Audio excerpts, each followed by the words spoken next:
A shooting victim and her neighborhood in Highland Park are still recovering. Illinois' Highland Park Sheila Gutman had numerical measures for the previous year, 6 days in critical care and 52 days in the hospital. There were 8 surgeries, some of which took 13 hours, 22 trips to the hyperbaric chamber, traction for more than 2 weeks, 2 skin transplants, a fragment of cadaveric bone, 365 days without walking as well. Gutman, a mother of 4 and grandmother of 5, was one of the many people who suffered severe injuries when an assassin opened fire on their town's 4th of July parade last year. This was a beloved tradition in a wealthy suburban neighborhood that, up until the moment when the innocence was pierced, never anticipated its name being added to America's list of mass killing. Gutman began to realize the depth of Highland Park's accumulated tragedy during her lengthy, hard rehabilitation when the surgeons were unsure if they could preserve the foot that had been smashed and torn in half by a single shot.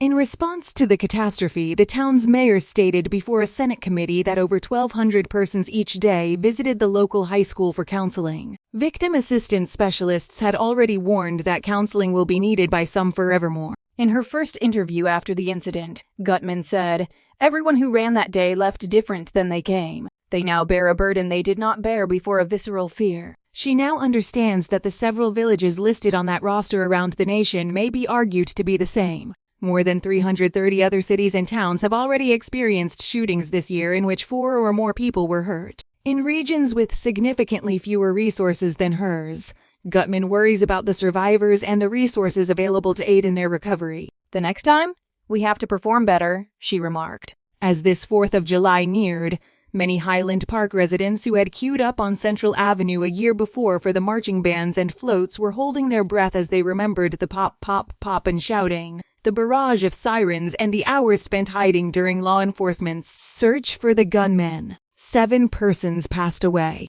For weeks, the downtown area was surrounded by police tape. Tuesday won't feature much of the customary festivities. The 27 miles north of Chicago lakeside suburb will hold a memorial ceremony and community stroll in place of a parade. According to the city's website, the walk is a reminder of our beloved community tradition and symbolizes the reclaiming of our town. Some companies are completely shutting down. Just a few blocks from the scene of the shooting is Sunset Foods, a neighborhood market that has been operating since 1937. It is typically open for at least a portion of the day. The city of Highland Park will benefit from the darkness, according to marketing director Sarah Hanlon, in its efforts to have a safe and successful day of remembrance. Former Assistant State's Attorney Gutman, 63, doesn't think much back on July 4, 2022, a day that was supposed to be full of family and fun. Their 3 generations, which included a 4-month-old grandchild, were huddled together in front of Walker Bros.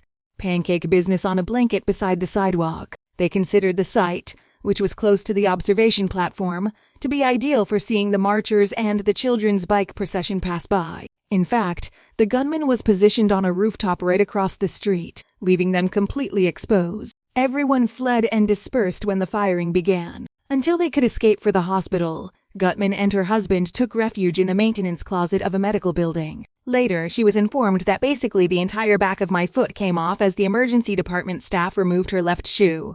The bone that was holding my foot in place was lost. She nearly had an amputation in the months that followed. She now moves around in a wheelchair or a scooter with her knee bent and calf and foot resting on a padded platform. When she will be able to drive or walk again is unknown. Every morning is filled with agonizing torment. Every week, she attends multiple therapy sessions to manipulate the tissue in her foot and stop further atrophy. She moves up and down her home stairs by sitting down first, which makes her grandchildren chuckle. The experience of having a condition like this is ultimately highly isolated, lonely, frightened, and unpredictable, according to Gutman. But I'll be fine. I promise. Her desire to assist others is being fueled by the experience. Having seen the stress and survivor's guilt in her own family, she's concerned about the toll the carnage will have on medical professionals and the collateral harm families will sustain. She's aware of residents of Highland Park who continue to scan the crowds at outdoor cafes, grocery stores, and places of worship.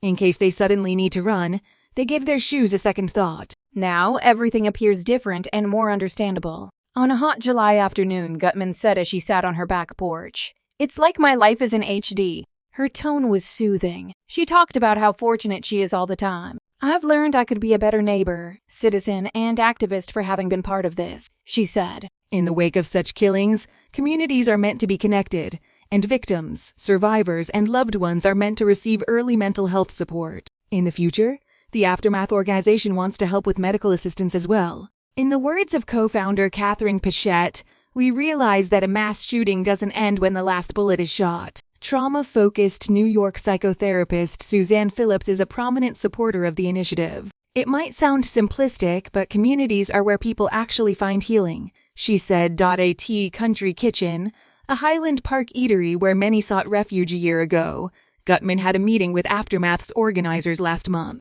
She wants to support gun violence survivors as they cope with the long-term repercussions, but she's still working out how to do that the best way possible. I am now part of a group that has a shared experience, and with that comes responsibility, she remarked on Friday following yet another therapy session. Complaining is one thing, but what's important is trying to figure out how to help people. For the Washington Post, Davis. What about the young man charged with the attack? Robert I. Crimo III, 22, is accused of 117 counts of murder, attempted murder, and aggravated battery with a pistol. Gutman claims she doesn't think about him much. He is still being jailed without bail, and there is no set date for his trial. He could receive a life sentence in jail if found guilty. Tuesday's memorial service in Highland Park won't include Gutman or her family. She promised that they would be together, planning to spend the day sharing affection and laughing. All we need is each other. Thanks for watching. Don't forget to subscribe to our channel for more breaking news updates like this one.